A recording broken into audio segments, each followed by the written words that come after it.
Hello, in this video we'll show you what could be one of the causes if you have a problem with the windscreen wiper motor not working on the Mercedes C-Class W205. One of the causes could be a blown fuse, so here in the video we'll show you the location of the fuse for the windscreen wiper motor.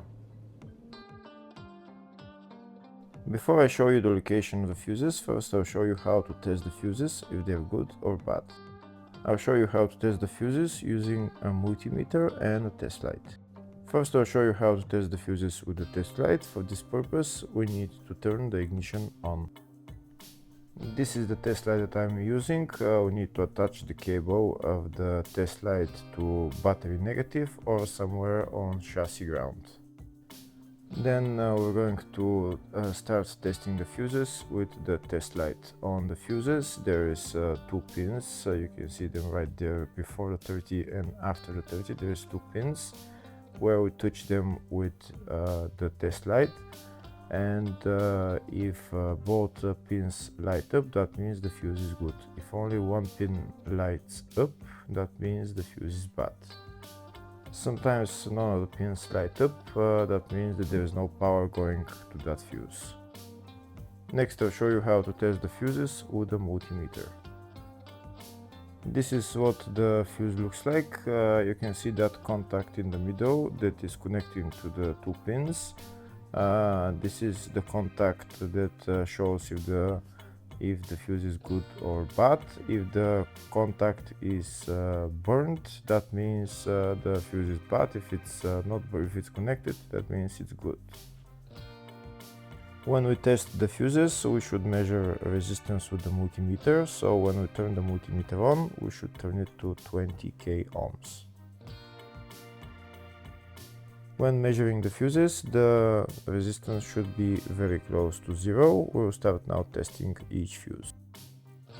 First, we'll touch both cables together of the multimeter just to see if it measures resistance. You can see there is no resistance in the cables, but it measures 0 ohms.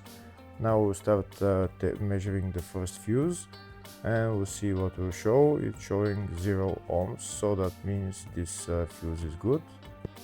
Next, to test the second fuse, it's showing 0 ohms, so that means that fuse is good. Now we'll test the third fuse. Third fuse is also showing 0 ohms, so that means that fuse is also good. Next, to test the fourth fuse, and it doesn't show 0 ohms, it says 0L, which means open circuit. That means that fuse should be bad.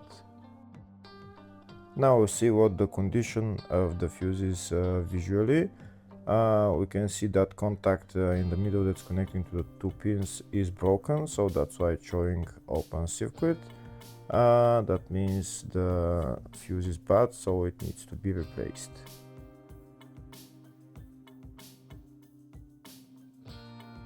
Next I'll show you the location of all the main fuse boxes on this Mercedes W205 C-Class. There is one fuse box in the engine compartment. It's underneath this plastic trim.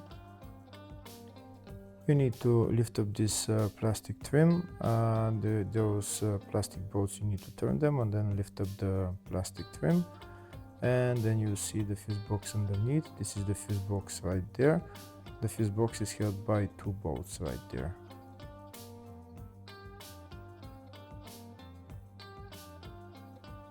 Next, I'll show you the 2 fuse boxes in the fascia. First fuse box is here on the side of the dashboard. You need to pull out this plastic cover, and when you pull out the cover, the fuse box is right there. The next fuse box is on the passenger side of the fascia, just underneath the glove box on the right hand side. To get access to the fuse box, there is this plastic cover which you need to pull out, and then you will see the fuse box. This fuse box is called the footwell fuse box. Next I'll show you the location of the fuse box in the load area. To get access to it, you need to lift this cover up, and it's just the fuse box is just right there. Next I'll show you a diagram of all the fuse boxes on this Mercedes C-Class W205. There is one fuse box in the engine bay 1, engine bay 2, one in the footwell, which is underneath the glove box, load area type 1 and load area type 2 for different type of W205 models, and fascia fuse box, which is on the left of the dashboard. Next, we'll show you the location of the fuse for the windscreen wiper motor on this Mercedes C-Class W205. The fuse is located in the engine bay 1 fuse box, and the fuse is F109, which is right there. Hopefully the video was helpful. Please like and comment on the video and subscribe to the channel. Thank you.